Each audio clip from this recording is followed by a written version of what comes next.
안녕하세요. 붕어학교 303의 김진태입니다. 이제 시기적으로 가장 멋진 시기가 되었습니다. 봄 시즌을 최고라고 여기는 어떤 그런 분들도 있지만 봄 시즌하고 비교를 해서도 오히려 앞선다. 그래서 어떤 최고의 시즌이란 표현으로 부족해 가지고 황금 시즌이라고 부르는 가을이 되었습니다. 그야말로 이 어떤 붕어 낚시에서 황금적인 황금 시기가 되었다. 그렇게 볼 수가 있겠고요. 가을 해살은 따사롭고 특별한 어떤 기후 변화는 별로 없고, 또 예를 들어서 가을비가 내린다거나 이런 어떤 상황이 닥치더라도 이미 여름 동안 충분히 수온이 축적되어 있고 또 지열이 축적되어 있기 때문에 작은 어떤 일시적인 기후의 변화, 기온의 변화, 거기에 대해서 저항하는 힘이 강하다. 그래서 저항이 한번 나면 잘 꺾이지 않고 꾸준히 이어진다. 어찌 황금 시즌이라고 부르지 않을 수 있겠습니까? 지금 이 벼농사 상황을 보면은요, 이미 추수가 끝난 곳이 많고요, 추수가 끝나지 않은 곳도 벼이삭이 완전히 머리를 숙이고 있습니다. 그리고 도구를 쳐서 물을 다 빼놓은 상태인데요, 이 따사로운 가을 햇살의 마지막 벼가 익어가는, 여물어가는 그런 시기입니다. 가장 멋진 시기, 이 시기에는 우리가 3자 턱걸이가 아닌 4자 턱걸이 그 이상을 대상으로 그렇게 목표를 크게 잡아도 좋겠다, 그런 시기라는 점을 안내를 드리고요.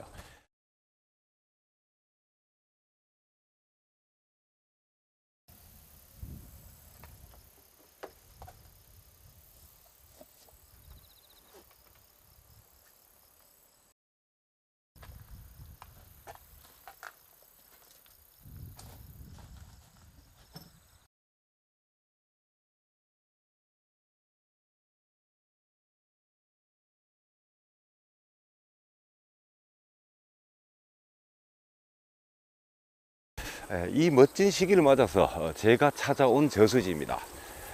소위 이 그림이 좋은 저수지인데요, 이 대물꾼이라면은 이런 저수지 도착해서 이 그림만 봐도, 저수지 이 전경만 봐도 가슴이 벌렁거리는 아주 그 정도 좋은 환경을 갖추고 있는 저수지입니다. 만수 면적이 약 한 15,000제곱미터 정도 되는 완전한 평지형 저수지입니다. 이 논 한가운데 자리를 하고 있는 완전한 평지형 저수지이고, 제방 및 중하류권은 중앙부는 맨바닥입니다. 중앙부는 맨바닥이지만 연안 쪽은 역시 침수 수초가 상당히 발달이 되어 있고, 그리고 중류대에서부터는 저수지 전역이 침수 수초로 덮여 있습니다. 그리고 무엇보다도 눈길을 끄는 것, 사람 가슴을 벌렁거리게 만드는 것, 그것은 상류에 이 발달해 있는 이 수초밭이죠. 부들과 떼짱, 그리고 기타 잡풀까지 우거져 가지고 그야말로 이 100가지 수초가 우러져 있다, 100초의 모습을 하고 있다, 이렇게 볼 수가 있겠습니다. 이렇게 이 어떤 특징을 찾기가 어려운, 예를 들어서 여기에 10명의 꾼이 자리를 잡는다면 그 10자리 모두가 1등 자리다, 그런 어떤 느낌이 들 정도로 저수지 그림이 전체가 좋습니다.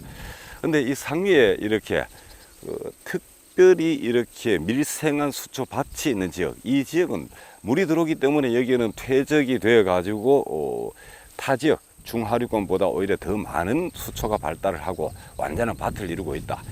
이런 밭의 수초밭의 뒤쪽에는 반드시 물류 입구가 있다, 그렇게 보시면 되겠습니다. 그리고 가을 붕어는 최단 상류로 타는데요, 상류 일대에서 중하류권은 볼 필요가 없습니다. 상류 일대에서 상류라는 것 한 가지만 가지고 더 높은 확률을 가질 수 있는 시기다, 지금은 그렇게 말씀드릴 수가 있고요. 지금 이 발밑에 수초밭을 보면은요, 여기는 작업을 하기도 곤란하거니와 너무 얕기 때문에 이 붕어가 접근하기 곤란한 수심을 갖고 있기 때문에 이 밭에, 이 수초밭의 양쪽 시작 지점, 양쪽 끝 지점, 그 지점을 찾아야 된다. 제방 기준으로 보면은 여기가 우안인데요, 우안은 특히 좌안보다도 연안 이 수초들이 더 발달이 되어 있어 가지고 붕어가 타고 오르내리기 참 좋죠. 그리고 여기는 상류 이 수초밭은 연중 대물이 머무는 자리고, 그 입구기 때문에 저 자리는 참 금상첨화인데 1등 중에 1등 자리인데, 저 자리는 카메라가 따라 붙을 수 없습니다. 혼자서 즐기는 낚시를 하러 왔을 때 저기에다가 작업을 해 가지고 갈대가 끝나는 지점, 부들줄기 사이사이 찌를 세운다면 멋진 포인트가 될 것 같습니다. 1등 자리로 저 자리를 봐주고요.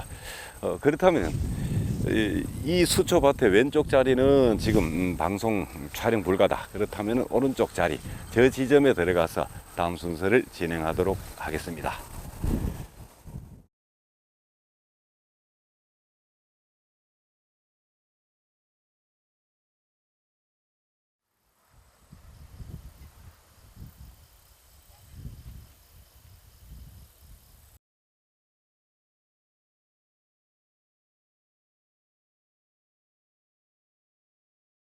지금 제가 눈으로 찍었던 자리에 들어왔습니다.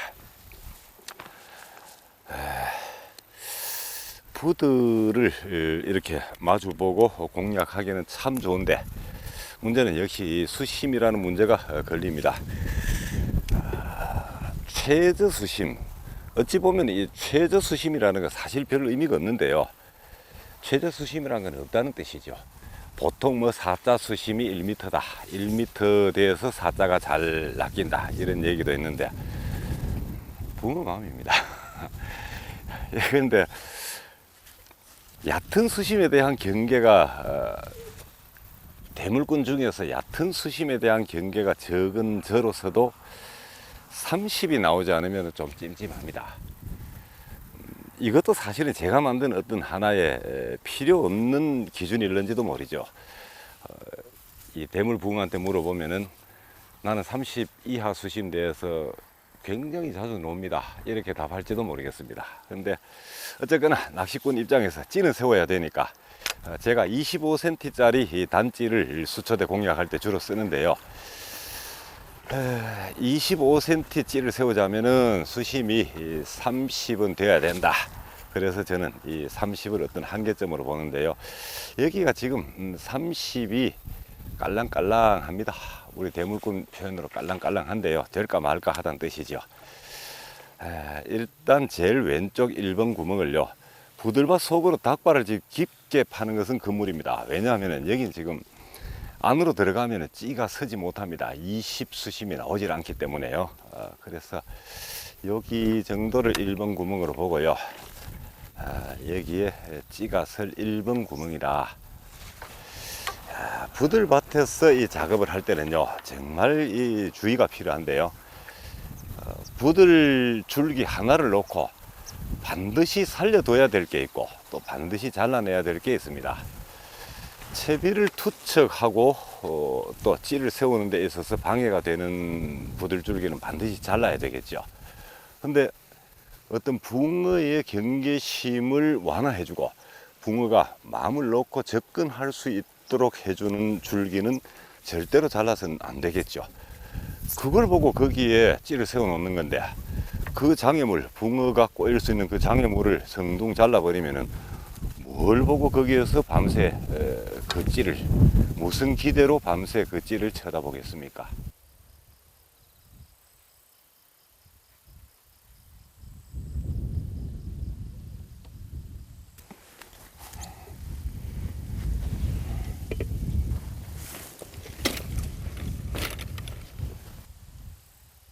미끼를 다 넣었습니다.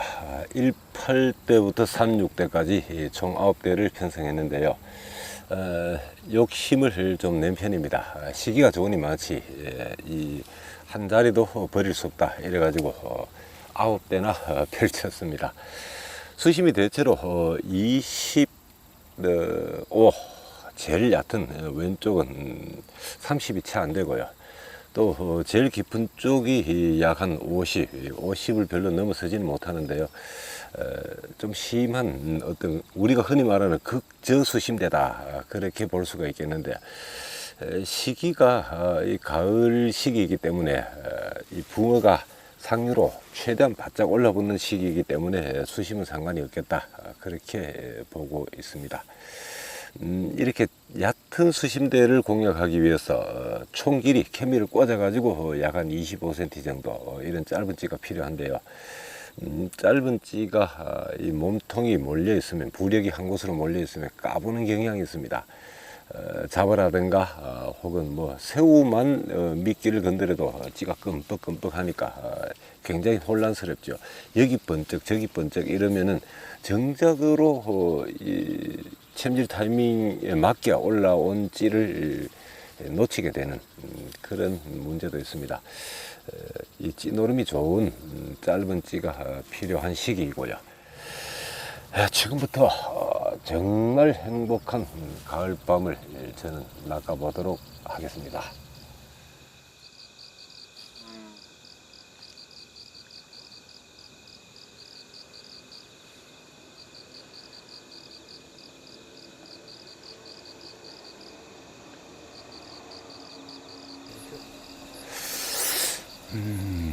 뭐지?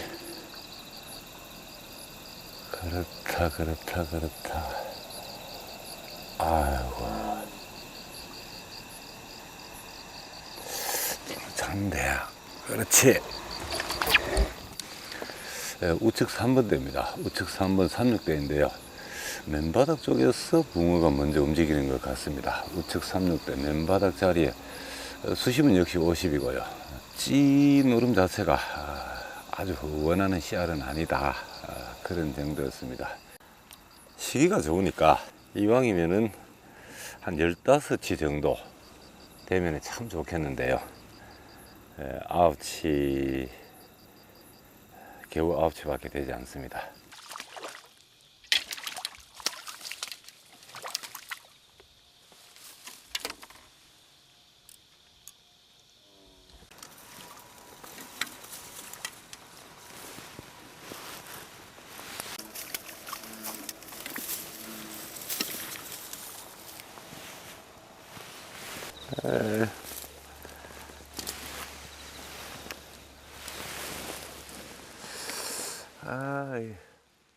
오늘 이 잔챙이 성화가 대단히 심합니다.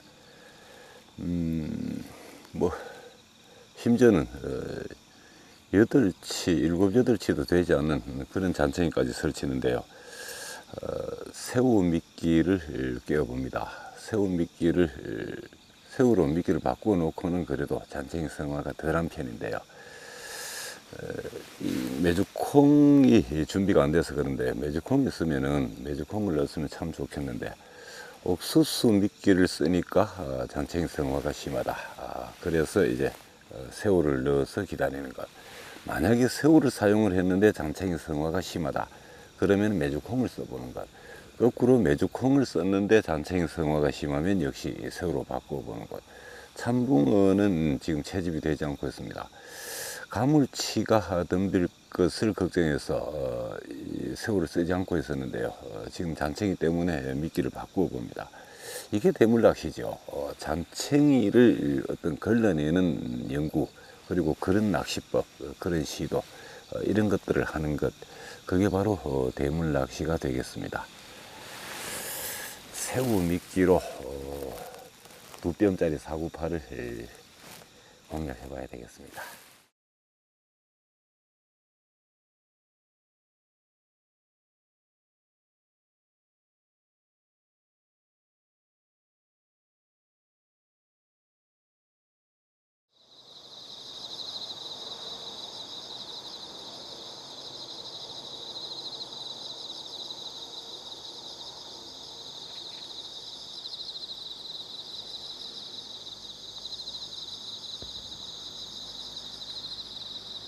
극대수심대임에도 불구하고 해가 지금 완전히 떠올랐는데 아직까지 잔씨알이 계속 붙고 있습니다. 시청자 질문에 답을 드리는 순서입니다. 대물찌로 어떤 것이 적합한가 하는 질문. 뭐 낚시인이 찌에 대해서 관심을 가지고 궁금해하는 것은 끝이 없는 것 같습니다. 이 대물찌로 적합한 몇 가지 요인, 몇 가지 요소는 분명히 있습니다. 제가 대물 낚시에 깊이 빠져 지내면서 이런 형태의 고부력찌를 만들기 위해서 찌 만들기를 저는 시작을 했습니다. 세상에 이런 찌가 없었으니까요. 이 대물 낚시용 찌, 떡밥찌와는 다르죠. 대물 낚시용 찌는 반응이 빨라서 좋은 게 아닙니다. 대물용 미끼라는 것이 크고 딱딱하기 때문에 붕어가 완전하게 흡입을 한 후에 챔질이 이루어지는 그런 낚시입니다. 떡밥처럼 훅 하고 흡입하는 순간 바로 챔질이 들어가는 낚시가 아니고요. 대물 낚시는 이 대물 붕어가 크고 딱딱한 미끼를 흡입 후에 꾸역꾸역 삼키는 과정에서 챔질이 들어가는 그런 낚시가 되겠습니다. 그래서 자칫 너무 빨리 챔질을 해버리면은 크고 딱딱한 미끼가 으스러지면서 바늘이 빠져나와 버리는 헛챔질이 되는 그런 예가 굉장히 많은데요. 몸통이 이렇게 동그랗게 몰려 있으면요, 몸통 길이가 짧고 동그랗게 부력이 한 곳에 몰려 있으면은 결국은 뭐겠습니까? 이 부력의 중심이 깨지면은, 부력의 중심이 깨어지면은 찌는 올라오게 되는데요. 그 부력의 중심이 한 곳에 몰려 있으면은 잘 깨지겠죠. 잘 깨지고 또 위태로운 형태를 하게 됩니다. 작은 공격에도 찌가 일일이 끔뻑끔뻑 번쩍번쩍 케미가 번쩍번쩍 하게 되겠죠. 근데 지금 이 찌처럼 이렇게 몸통이 길게 분산이 되어 있으면요, 부력점이 골고루 분산되어 있다. 또 이 몸통이 길다는 것, 자, 여기가 수면이 되겠습니다. 수면에 이렇게 찌가 수평을 이루고 있다면요, 찌가 솟음을 시작하면은 몸통이 물 속에 있을 때, 수면 아래에 있을 때는 이 부력을 갖기 때문에 이렇게 밀어 올리겠죠. 근데 수면 가까이 올라오면은 이제는 이 부력은 약해집니다. 그리고 오히려 이 찌톱의 침력, 찌톱이 무게로 작용하겠죠. 찌톱이 이 부력을 눌러버립니다. 물 깊은 곳에 있을 때는 이 부력제가 솟아오르는 힘이 강한데, 수면 가까이 올랐을 때는, 수면 가까이 도착을 했을 때는 떠오르고자 하는 힘, 이 부력이 약해집니다. 거기다가 수면 밖으로 드러난 이 케미와 찌톱이 부력을 눌러버리죠. 그러니까 솟음이 둔해집니다. 몸통이 동그란 형태의 찌라면은 어느 정도 올라와 버리면 더 이상 솟기가 어렵습니다. 이미 이 부력의 힘은 잃어버리고 위에 솟아있는 이 찌톱이 누르는 힘은 점점 강해지기 때문에 오히려 높이 솟기가 어렵죠. 근데 몸통이 길다면 어떻겠습니까? 아직까지 물 저 깊은 곳에 이 부력이 남아 있습니다. 부력제가요. 이 부력제가 여기에 몰려 있다면 이미 솟음이 거의 끝났다고 봐야 됩니다. 근데 아직까지 이보다 더 깊은 곳, 저 밑에 부력제가 있기 때문에 꾸역꾸역 더 밀어 올리게 되겠죠. 솟음이 길게 이루어진다는 얘기입니다. 케미가 허공에 머무는 시간이 길다는 뜻이죠. 챔질 타이밍을 잡을 수 있는 충분한 시간을 준다는 뜻입니다. 부력이 한 곳에 몰려 있으면 빠르게 어느 정도 솟고는 멈춰버립니다. 끝입니다. 그때는. 그 뒤에 챔질하기에 늦어버렸죠. 집중력이 떨어져서 반응이 빠르지 않았음에도 충분히 챔질 타이밍을 잡아낼 수 있는 시간을 준다. 남은 0. 몇 초라는 게 굉장히 긴 시간이죠. 성공과 실패를 가름하는 그런 중요한 기준이 됩니다. 그래서 이 대물 낚시용 찌는 전체적으로 찌 전체 길이에서 몸통이 차지하는 비중이 긴 것, 거기다가 부력을 가급적이면 한 곳으로 몰리지 않고 이렇게 골고루 분산시켜 놓은 것, 이것이 바로 꾸역꾸역 끝까지 밀어 올리는 성질을 가지고, 그 다음에 또 채공 시간이 긴 특징을 가져가는 그런 찌가 되겠다. 그래서 대물용 찌로서 이런 형태의 찌가 상당히 어떤 장점이 있다. 그 점을 안내를 드리겠습니다.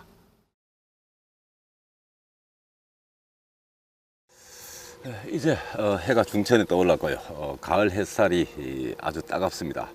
밤에는 대단히 춥고 아침에는 또 이렇게 햇살이 따갑고, 이게 일교차가 큰 날씨죠. 일교차가 큰 가을 날씨, 밤새도록 이렇게 물 뒤집기, 대류가 일어날 수 있는 그런 어떤 요인이 된다. 따라서 붕어의 움직임도 활발해지겠죠. 가을의 장점입니다. 모처럼 이 외래종 없는 곳에서 낚시를 해봤는데요. 자, 외래종이 없음에도 불구하고 이 붕어의 체형이 말입니다. 대단히 높죠. 체고가 대단히 높죠. 몸통 길이에 비해서 체고가 대단히 높습니다. 예전에 이런 붕어를 우리 대물꾼들이 네모붕어라 그렇게 불렀는데요. 마치 네모 어떤 사각형의 모양을 하고 있다. 그래서 네모붕어라고 불렀는데, 이 가물치가 많은 저수지의 특징입니다. 가물치라든가 붕어를 공격할 수 있는 어종, 가물치, 메기, 그리고 요즘은 이제 베스가 있겠죠. 그리고 장어가 많은 곳, 민물 장어가 많은 곳에 붕어 역시도 이런 체형을 하고 있습니다. 이 씨알이 아쉽습니다. 이게 때가 아니란 얘기죠. 이 저수지 지금 뭐 계속해서 이런 어떤 떡밥 낚시 비슷하게 이런 마리수를 즐길 양이라면은 이 저수지를 계속 공격해도 되겠습니다만은 이 시즌이 남아있는 시즌 동안 어쨌거나 한 마리를 노리신다면은 이렇게 마리수가 많은 저수지는 당분간 비워두는 것이 좋습니다. 자, 이 가을 시즌 극저수심대 30에서 50cm 수심대 여기에서도 충분히 어떤 좋은 입질을 볼 수가 있다. 대물 낚시가 가능하다. 그 점을 보여드리기 위해서, 그리고 또 부들밭을 어떤 식으로 공략한다, 이 점을 보여드리고자 이 포인트를 선정을 했는데요. 오늘 저의 낚시가 여러분의 가을 대물 조행에 작은 도움이 되기를 바라는 마음입니다. 여러분들 좋은 시기를 맞고 있는데요. 시간이 흐를수록 점점 더 좋아집니다. 앞으로 서리가 두껍게 내릴 때까지 그때는 또 그때 나름대로 맛이 있고 매력이 있습니다만 점점 한 주가 다르게 점점 더 좋은 시기가 열리고 있습니다. 여러분들 부디 이 안전을 우선하는 조행하시고 또 사고팔 하시기 바라겠습니다. 감사합니다.